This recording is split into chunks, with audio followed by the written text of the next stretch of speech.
Okay, folks, we're back here at the river. Welcome back to Fishing with Squatch. Jeez, can't even talk right now. Anyway, so we're up at Dodge Park. We're going to do some fishing and got some bait, rods, got the underwater equipment, and a bag full of stuff. So we're gonna take it down and see if we can catch anything. What you just saw there was what's supposed to be running this time of year. But supposed to be and what's in the water is actually two different things.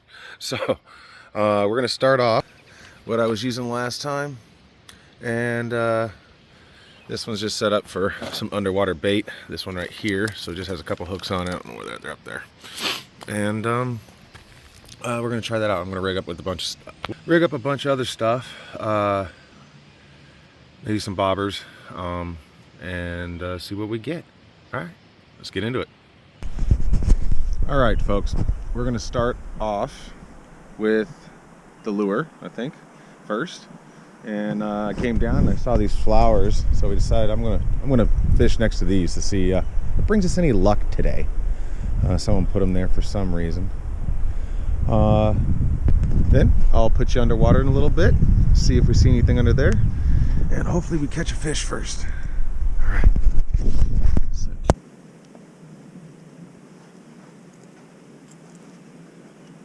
So this is what I'll be using first.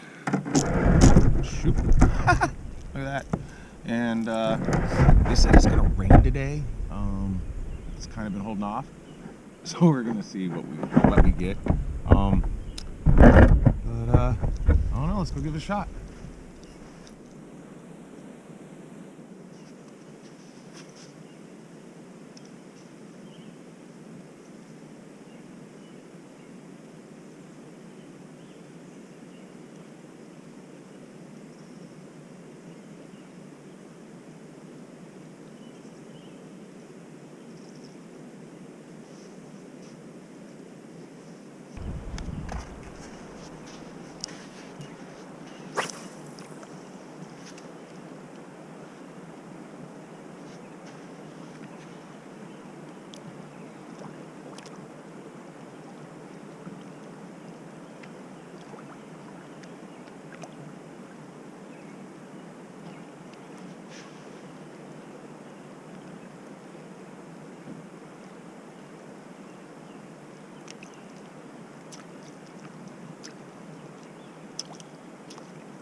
Give this one more toss, and then I'm probably going to put on some bait and then go tie something else up.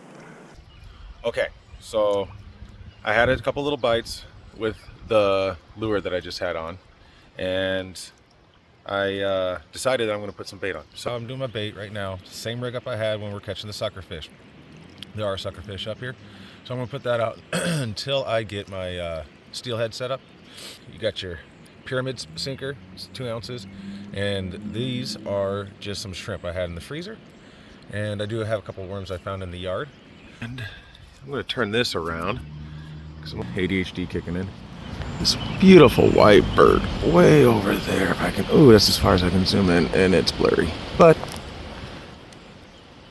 maybe it will come over and visit with us. Give you a little toss.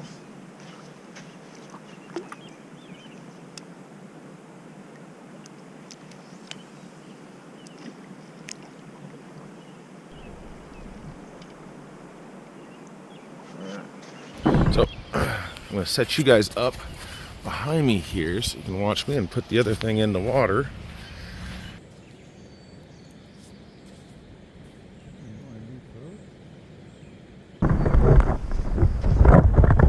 Mind you, folks.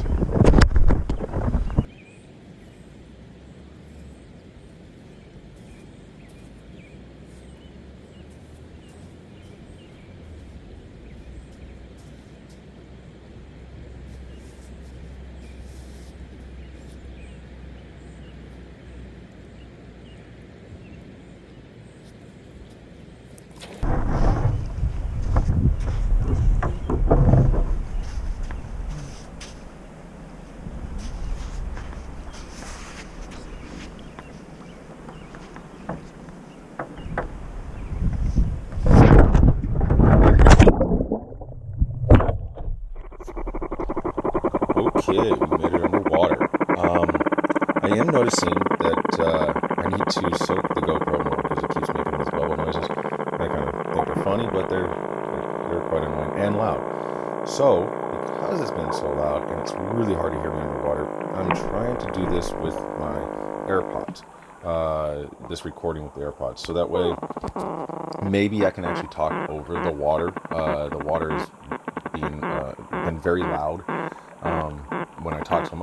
And using my uh, phone here and the editing software I have is I can't quite figure out how to pinpoint the voice and or the noises and bring down the water level and allow my voice to be overheard. So here, as you saw, there was a suckerfish there, and we happened to land right on somebody's old bait who had lost it. So over here on the left, on the bottom screen, you see the weight, and then that orange thing looks to be a corky or a bead. And these minnows here, they are, I believe, to be Chinook salmon, and a smolt. We call those smolt, not smelt, smolt. And they usually have those dots in the patterns, stripes down, and they'll have like little dots in them, and you can see that. And those are the Chinook ones. Each salmon species or trout species has a little bit different pattern on where their spots and stripes are located. But they seem to be interested in that little bead there and the camera as well. Later on, you're going to see with that bead there why it could be so easy to mistake a fish. I think it's this guy here, the suckerfish, for actually biting your line or biting your hook, or if it's just nudging along near your line. You can. It's kind of interesting there what happens. And that's a big part of what I like to or want to do with this underwater experience is watch them do things, underwater, what they normally would do. We don't normally get to see that kind of stuff. We might get an overview stuff, but when they're down there just doing their own thing, it's like, why are they not biting? What's causing them to not be in this area today but yesterday? I find all this really interesting, especially some of these suckerfish, how they just come along with their mouths and just seems like they're just sucking up sand and filtering it through. Not quite sure what they're eating down there. Maybe it's just all that algae. So they could be, they eat meat, obviously, but they probably eat plants too as well, from what it looks like. So maybe why they're not biting that day. Maybe they're on a veggie diet. Who knows? But we're going to sit back, we're going to watch, and learn some things.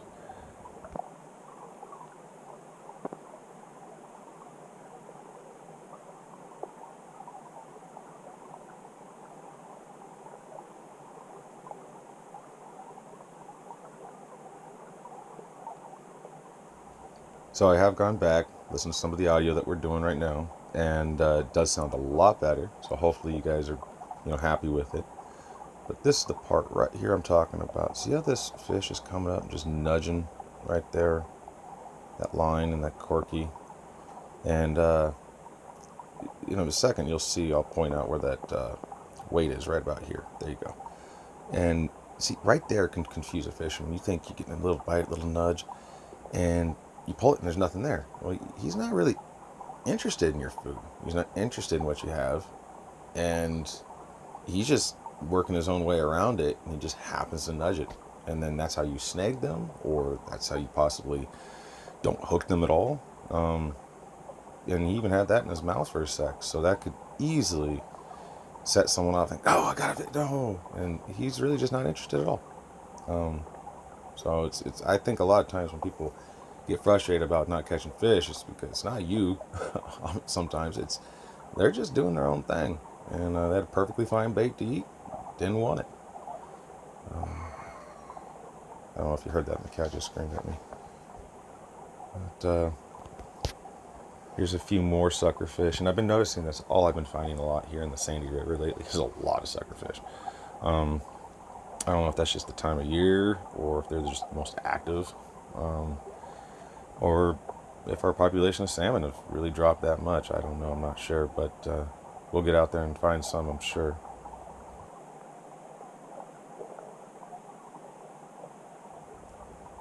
And here he is back in front of that bait again. And I'm not sure if there's some sort of attractant on it to bring some of the fish around, or if that just seems to be there.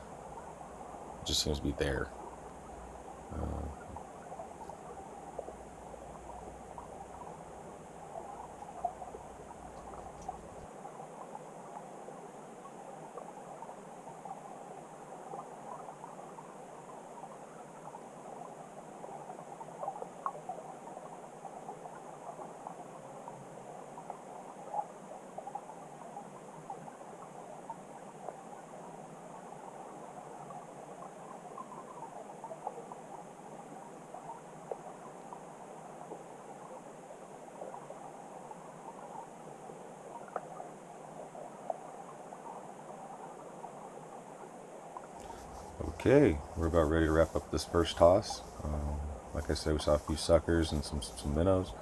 We're going to go back up top, and I'm going to teach you how to tie up a bobber, so we can use bobber and shrimp. And then we're going to move you guys second toss and see how it goes.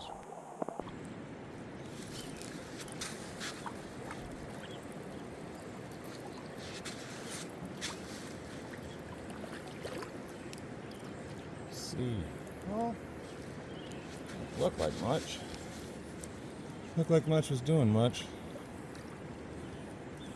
Maybe that one there, but that could have been from just me jerking. Looks like they tried, but well, while we let these two things soak, the underwater camera, and we got the bait under there, I'm going to rig up the other rig. I think I see some fish jumping over. Yeah, those little tiny baby fishies. Right over there. Little guys breaking surface. Huh. Zoom back right. So, while these two are sitting, I'm going to tie up a bobber stuff and maybe videotape that or record that. I don't know how well I do. But, whew.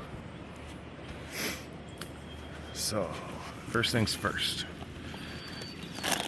I'm going to get a bobber. Where'd you go? Get a bobber. And some of these bobber stoppers in here. Just a bit ago. There it is. And a bobber stopper. Put that right there.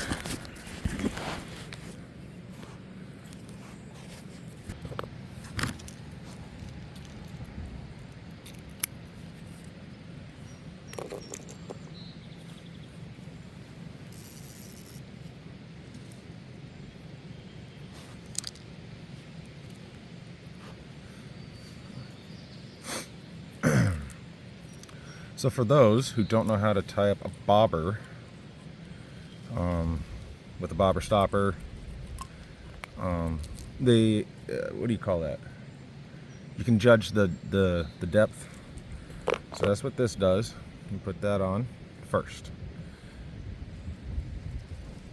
And this water looks well over 6, but we can adjust it later. That's the best part about this. We put that on just like that at first. You pull out the tabby. You take the 2 strings and pull the knot tight. So pull the knot tight, just like that. All right. Okay. Now with some pressure and force, if you can see that, I don't know where my camera is, right there. You can push it up, or you can pull it down. But we're gonna leave it right there for now. We're gonna find ourselves, throw away my trash, a bobber, stopper bead, which are in the bag. 1 second. Beads Okay, got it.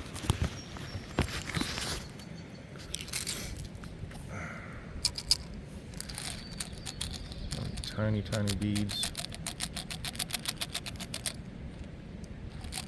Ooh.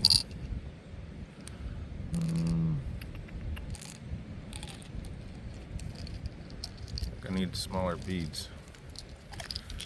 Those won't work, but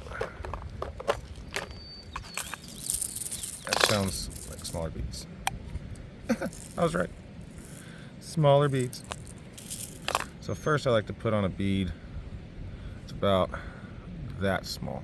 I don't know if you guys can see that. Real tiny. Little tiny. Where's the hole? Little itty bitty hole there. So that way the knot doesn't go through it.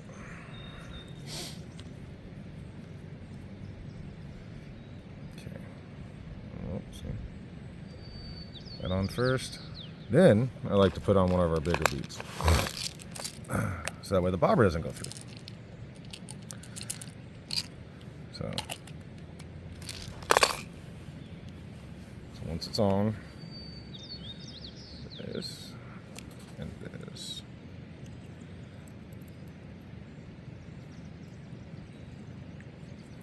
Okay, like that.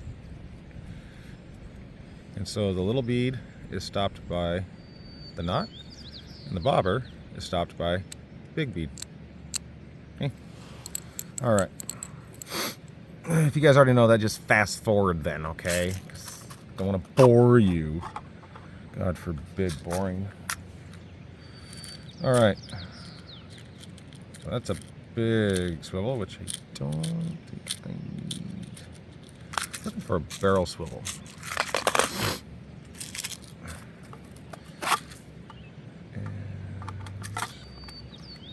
Haha.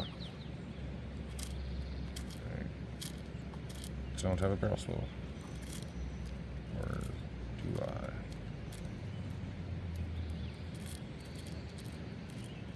No. I do not. Well, I guess this will work.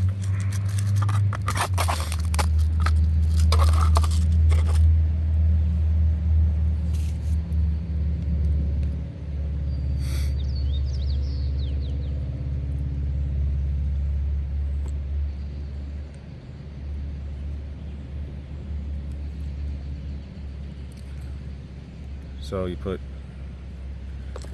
oh, wrong side. You put it through the eye, back through the eye, the tail back towards you. Okay. Then the tag, you wrap around the line 7 times. 7 times, which is, doesn't have to be exactly 7, but. And then put it through the center of, or the middle, you know, both of them, both loops, and grab. And pull at the same time. Sorry. There you go, just like that. Clinch knot. There's tutorials on YouTube for that.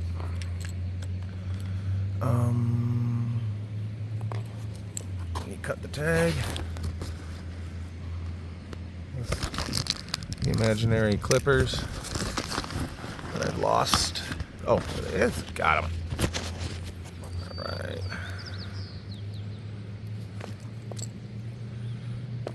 Probably should have cut more of that line off, but oh well.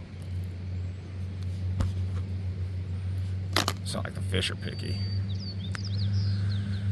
So.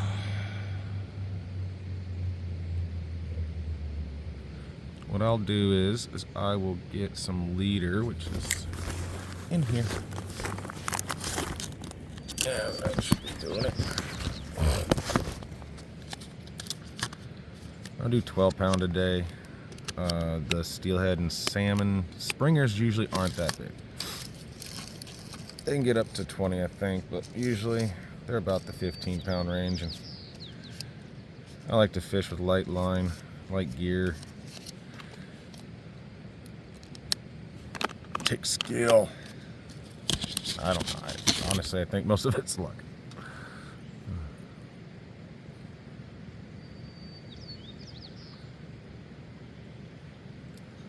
Same thing when you put it on your swivel,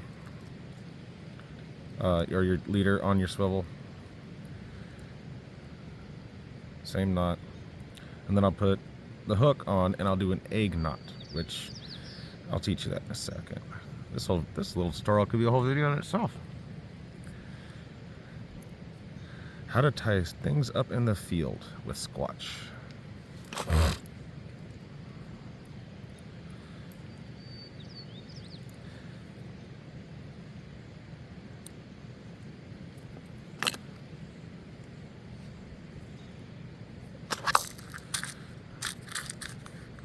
That's not a bad idea. I don't think people realize sometimes when people go fishing on how difficult it can be when you're out in the field, no place to sit, elements, all the stuff hitting you and sand up your butt.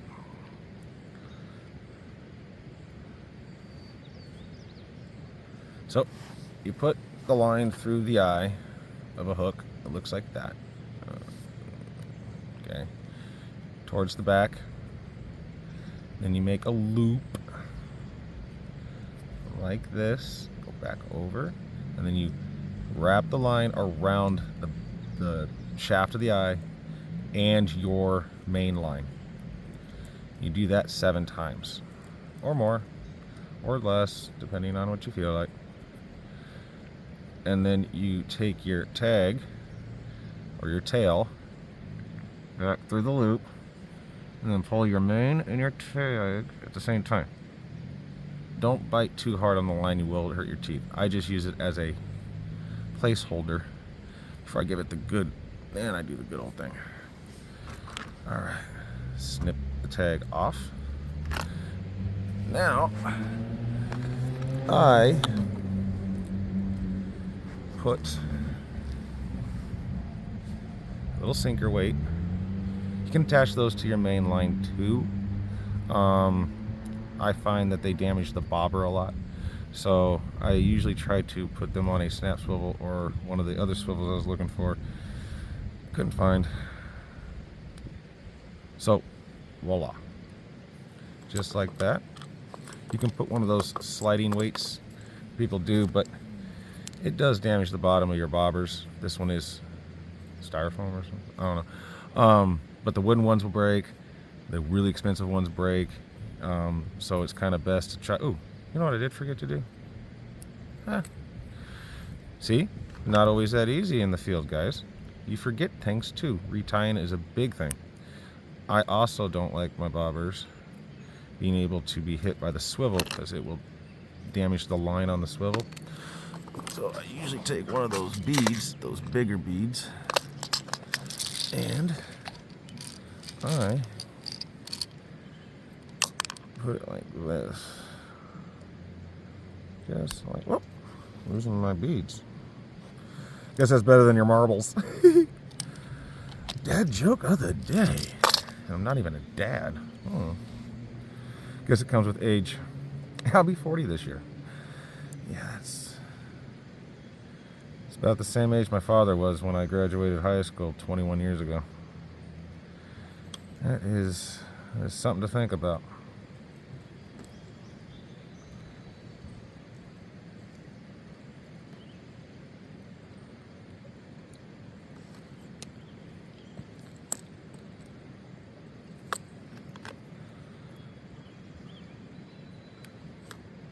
Alright, and tie 2. Done. Alright, I am going to save this for a little bit later because I want to let those soak if they're doing anything at all. Probably going to move the underwater camera because I kind of get bored looking at one thing waiting for a fish to go by. So I like a better view for myself and probably yourself. You as well.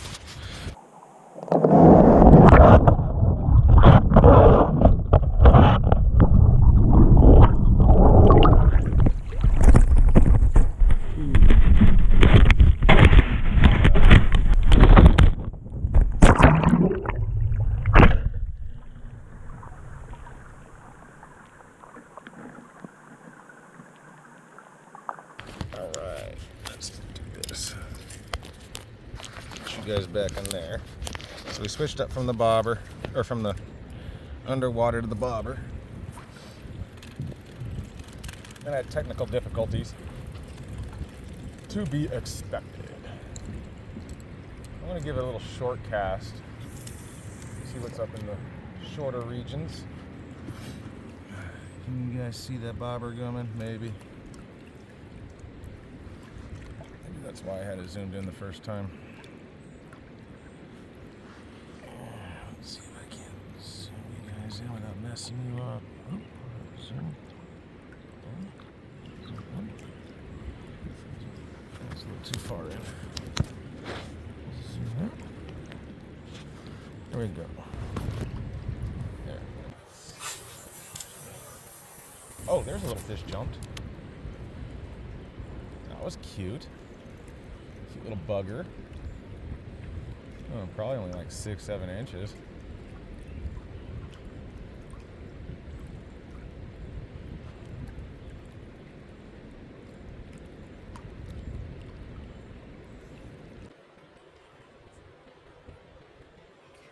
Oh, there he is again.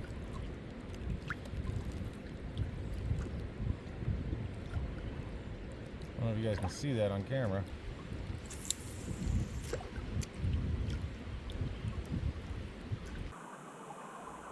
So in this toss, I was hoping that we can find that fish that was jumping around, or a school of those little ones, but all we came across was these little guys. Again, I believe that those are possibly Chinook fry. The sucker fish comes up to say hello. These guys seem to, every time I throw a cage in, they just go to it. I don't know if it's because they're expecting bait in there because of the crawdad fishermen or whatnot, but every time I throw this thing in there, sucker fish just come right up to it. So I'm assuming that a lot of times that they see that and they're like, oh, crawdads, and they come running. So some more schools of little minnows over here on the left, and the sucker fish coming back over to say goodbye. There's not much more time left. I'll let you know what's going on when we get back up on top, but I hope you guys do really like this type of stuff. I really want to know your guys' comments, and I would like to become one of your guys' YouTube fishing guys. So just hit all the buttons, you know what I mean?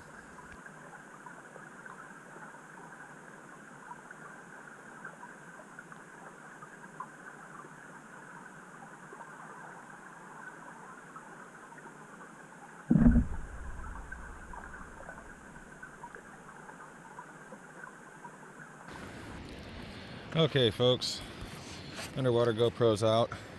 I just lost one of my rigs, or at least the weight part of it, and starting to get hungry, tired, and I'm gonna go home. So anyway, thanks for joining. I hope you guys like, subscribe, and come back for more content. Catch you on the next one.